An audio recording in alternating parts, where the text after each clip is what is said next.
Welcome back to Dhananjay IAS academy. जैसा कि आप जानते हैं कि हमने एक नई सीरीज स्टार्ट कर रखी है डेली करंट अफेयर एनालिसिस की, जहां पे हम डेली के करंट अफेयर्स को एनालाइज करते हैं और डिस्कस करते हैं। So if you are preparing for civil services, state civil services और any one day examination, this series is going to be very beneficial for you.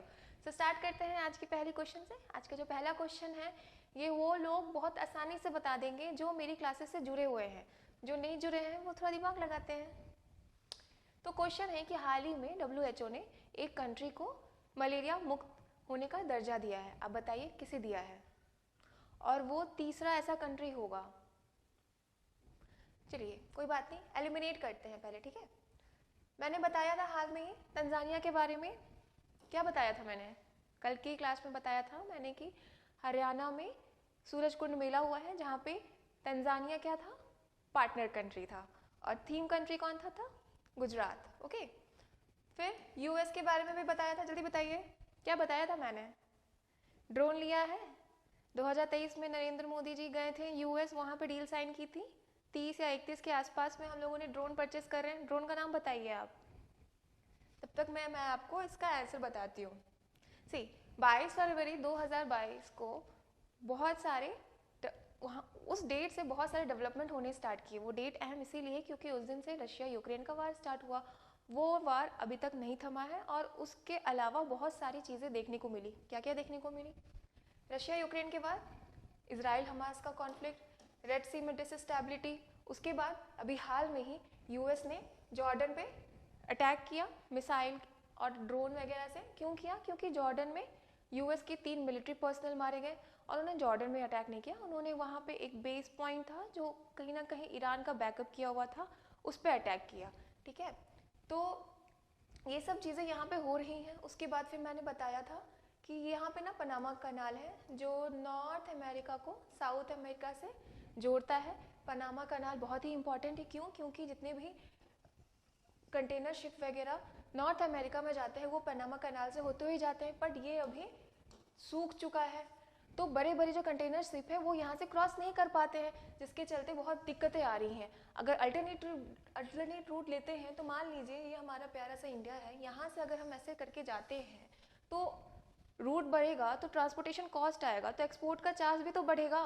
तो ये यहाँ पे प्रॉब्लम है, यहाँ पे प्रॉब्लम है, यहाँ पे प्रॉब्लम, यहाँ पे प्रॉब्लम, प्रॉब्लम ही प्रॉब्लम है। लेकिन एक गुड न्यूज़ निकल के आई है। वो क्या है कि काबो वर्डे ये अफ्रीकन कंट्री है। यहाँ पे 10 आइलैंड कंट्री है ये।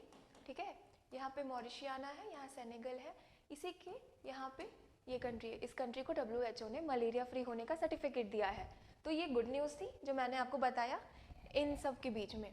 तो recently which African country has been certified as malaria free by WHO, becoming the third African country. मतलब इससे पहले 2 कंट्री ऑलरेडी मलेरिया फ्री हो गए हैं, मॉरिशस और अल्जीरिया। ओके, तो ये क्या था आंसर इसका? इसका आंसर था काबो वर्डे। ओके, समझ में आएंगे हम बात? इसमें कुछ ऐसा था नहीं कॉम्प्लेक्स, समझ में आ ही गया होगा। चलो नेक्स्ट क्वेश्चन की तरफ चलते हैं। ये बहुत काफ़ी फैक्चुअल सा क्वेश्चन है। 7th session Codex committee spices and culinary herbs का हुआ है हाल ही में। कहाँ हुआ है? मसालों और पाक जड़ी बूटी पर कोडेक्स समिति का 7वां सत्र हाल ही में आयोजित किया गया था। कहाँ पे आप बताइए, बताइए। चलिए एलिमिनेट करते हैं। गुजरात, जो जानते हैं वो जान जाएंगे कि ये मैं क्या लिख रही हूँ और क्यों लिख रही हूँ, है ना। न्यू दिल्ली, कल ही बताया था नरेंद्र मोदी गए थे, कॉन्फ्रेंस इनॉग्रेट किया था। क्या था कॉन्फ्रेंस का नाम बताइए? और हरियाणा में सूरज कुंड मेला। ये सीवीड मतलब गुजरात में सीवीड के कल्टीवेशन को प्रमोट करने के लिए पहला कॉन्फ्रेंस अनाउंस किया गया था। मैंने आपको सीवीड भी बताया था कि क्या होता है, आपको याद होगा नहीं, अगर याद है तो अच्छी बात है। तो मैंने यहाँ पे क्वेश्चन पूछा कि कौन सा, कहाँ पे 7th सेशन कोडेक्स कमेटी का हो रहा है? ये हो रहा है केरला में। ठीक है, पढ़ा करो। तो 7th session of Codex committee spices और culinary हर्ब्स का हुआ था कोची केरला में। ठीक है, चलो नेक्स्ट क्वेश्चन पे चलते हैं। काफी फैक्चुअल था, इसमें कुछ समझने की चीज थी नहीं। आपको खुद से मेहनत नहीं करना होगा। जैसे मैं जो पिछले वाला क्लास का ऑप्शंस होता है ना, मैं यहाँ पे रिपीट कर देती हूँ। मैं रिवाइज करते रहूँगी, आपको भूलने नहीं दूंगी, बट ध्यान से सुनो बस। अब दूसरा क्वेश्चन क्या है कि इंडिया का लार्जेस्ट, भारत का सबसे बड़ा और एकमात्र सर्वव्यापी ऊर्जा प्रदर्शनी और सम्मेलन भारत ऊर्जा सप्ताह 2024 कहाँ पे हो रहा है? India largest and only all encompassing energy exhibition and conference, India energy week कहाँ हो रहा है? इंडिया एनर्जी वीक कहाँ हो रहा है? ये बहुत बड़ा सम्मेलन है, बताइए कहाँ हो रहा है? देखिए, मैंने अभी आपको परसों की क्लास में बताया था, Uttarakhand likely to implement UCC, और अभी तो मतलब कैबिनेट वगैरह को पे वो जा चुका है, तो कुछ दिनों में मंजूरी भी मिल जाएगी, तो उत्तराखंड एलिमिनेट हो गया। अब आप बताइए, कर्नाटक भी कुछ दिन पहले न्यूज में था, मैंने आपको बताया था बोइंग का सेंटर खुल रहा है कर्नाटक में। इसका आंसर गोवा होगा, ठीक है। गोवा में इंडिया का लार्जेस्ट और जितने भी सारे एनर्जी सेक्टर्स होते हैं वहाँ पे उनका एक मीटिंग, एक एग्जीबिशन होगा जिसको इंडिया एनर्जी वीक का नाम दिया गया है, वो गोवा में होगा, ठीक है। तो ये सेकेंड एडिशन होगा और India energy week scheduled to take place 6 to 9 फरवरी, ठीक है। ये ज्वाइंट इनिशिएटिव है ministry of petroleum, obviously energy है तो ministry of petroleum, government of India and federation of petroleum industry. इसमें क्या होगा, इसमें 35,000 से ज़्यादा लोग आएंगे, अटेंडेंस आएंगे, 350 एग्जिबिटर्स होंगे, मतलब जो अपने एग्जिबिट्स को वहाँ पे एग्जीबिशन पे लगाएंगे, फिर स्पीकर्स होंगे, मतलब ये सब आके वहाँ पे एनर्जी सेक्टर्स के बारे में और उसमें इन्वेस्टमेंट को कैसे बूस्ट किया जाए, इन सब के बारे में बातें करेंगे। कहाँ हो रहा है? ये गोवा में हो रहा है। नेक्स्ट क्वेश्चन पे चलते हैं। ये भी काफ़ी फैक्चुअल्स है, अभी हाल ही में ये रिपोर्ट आई है टॉमटॉम की। टॉमटॉम क्या है? ये एम्स्टर्डम बेस्ड लोकेशन टेक्नोलॉजी है। अब बताइए कि दुनिया का सबसे कंजेस्टेड सिटी कौन सा है? दुनिया का सबसे एम्स्टर्डम स्थित स्थान प्रौद्योगिकी विशेषज्ञ टॉमटॉम की रिपोर्ट के अनुसार 2023 में कौन सा शहर सबसे भीड़ भाड़ वाला शहर रहा है? ये वर्ड आप याद रखोगे, कंजेस्टेड सिटी टर्म और एक टॉमटॉम याद रखोगे, ठीक है। तो अब बताओ, ऐसे दिमाग लगो, कौन हो सकता है कंजेस्टेड? नहीं पता? ये लंदन है। लंदन बहुत कंजेस्टेड है, मतलब हमारे यहाँ से ज़्यादा भीड़ भाड़ और ट्रैफिक रहती है वहाँ पे, ऐसा इनका कहना है, ठीक है। London was the most congested city, फिर डबलिन आया, फिर टोरंटो आया, बेंगलुरु 6th पोजीशन पे था और पुणे 7th पोजीशन पे था।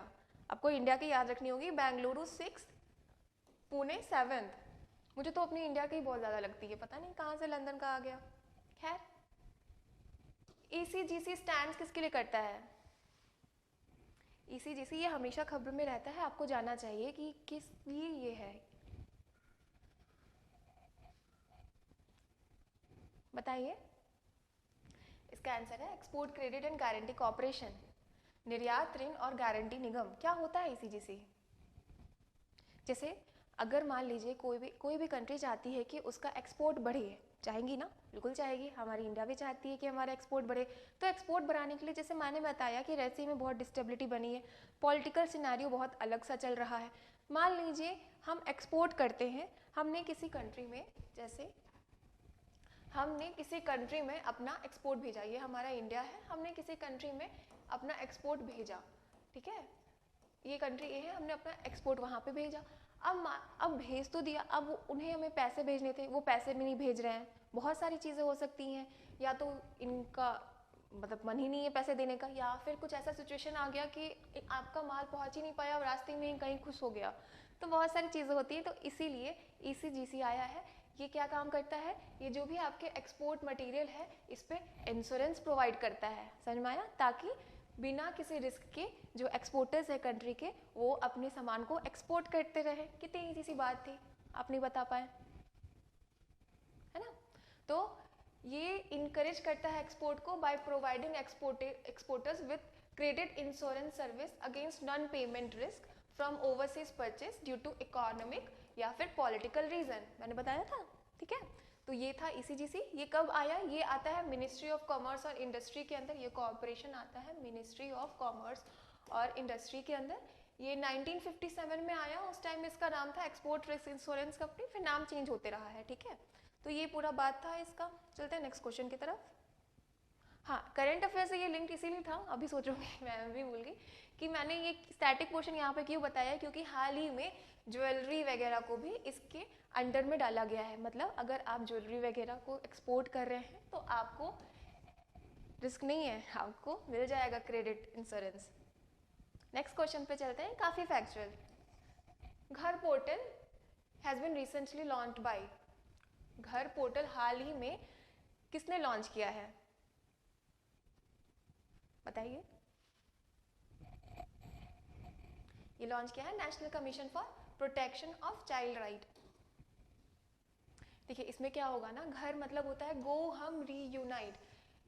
इसमें क्या होगा कि जो भी बच्चे जुवेनाइल कस्टडी के अंदर में थे तो उन्हें वापस से घर सही सलामत पहुंचाया जा सके, ठीक है।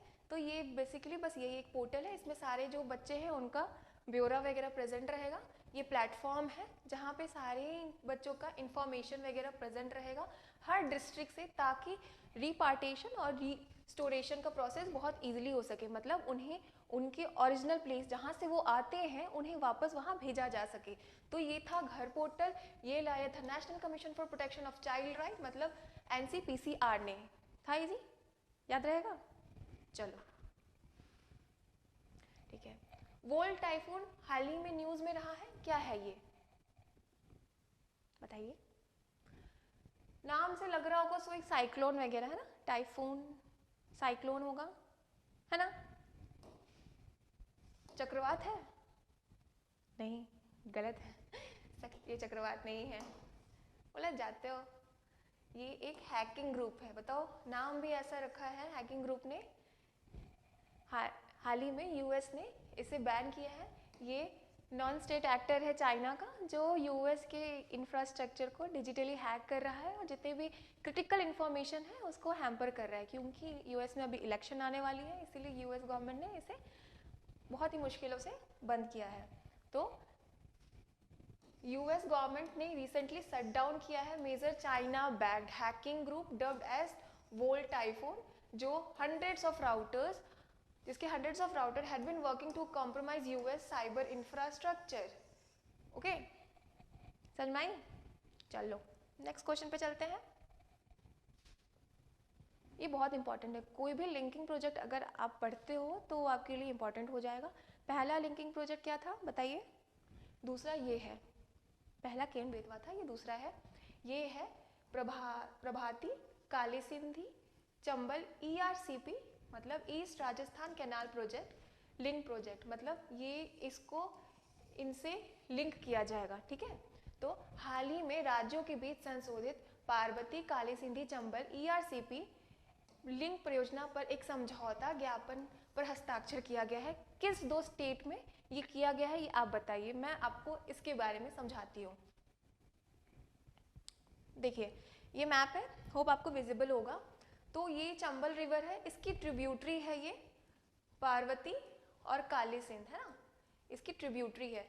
तो जो ये साउदर्न राजस्थान में आती है, यहाँ पे वाटर सरप्लस होता है और खास करके रेनी सीजन में। तो ये वाटर सरप्लस एरिया से ये साउदर्न ईस्टर्न एरिया जो सूखा रहता है राजस्थान का कुछ पार्ट और मध्य प्रदेश का जो चंबल एरिया है जो सूखा रहता है उसको ट्रांसफर करेगी। मतलब वाटर सरप्लस एरिया से वाटर डेफिसिट एरिया में वाटर का ट्रांसपोर्ट होगा, है ना।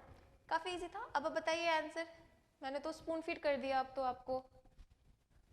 मध्य प्रदेश और राजस्थान, इजी था, बिल्कुल था। देखो तो हाल ही में MOU साइन किया गया है, मेमोरेंडम ऑफ अंडरस्टैंडिंग साइन किया गया है।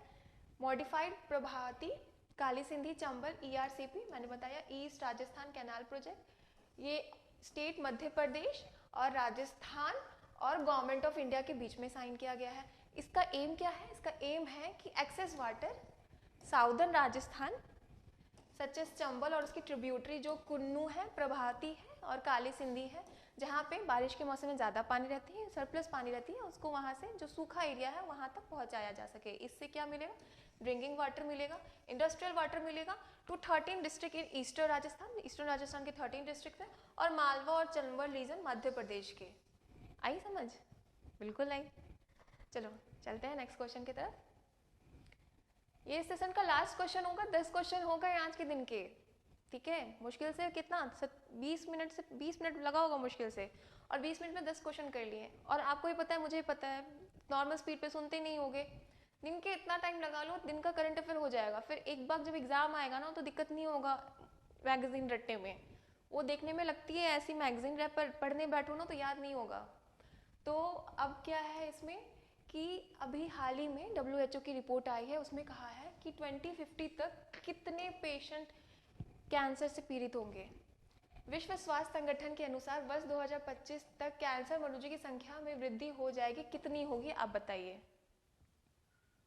4 फरवरी मैंने बताया था कि क्या था, वर्ल्ड कैंसर डे था, याद है? कब था? 4 फरवरी को था। बताइए 2050 तक 77%, बहुत बड़ा नंबर है ये। आज के टाइम में किसको क्या हो जाए कोई नहीं जानता है, और इतनी सारी बीमारियां आ रही हैं, दवा खाओ तो AMR हो जा रहा है। खैर, तो 77% वो है, मोर देन 35 पीपल विक्टिम हो गए कैंसर के बाय 2050, ऐसा WHO ने कहा है। कैंसर क्या है? एबनॉर्मल ग्रोथ ऑफ सेल है, ठीक है। नॉर्मली हमारे इस बॉडी में सेल ग्रो करते हैं, डिवाइड करते हैं, बट यहाँ पे मासेस बढ़ जाते हैं, मतलब बिल्कुल एबनॉर्मल होता है। 4 फरवरी को होता है और ये डे बनाया जाता है। ऑब्वियसली इस तरह का डे हम क्यों बनाते हैं? अवेयरनेस को इंक्रीज करने के लिए ही बनाते हैं ना। तो ये था आज का सेशन। होप आपको सब अच्छा लगा होगा। अगर कोई भी क्वेरी है, कोई भी प्रॉब्लम है तो please do let me know in the comment section. तब तक के लिए पढ़ते रहिए और ख्याल रखिए।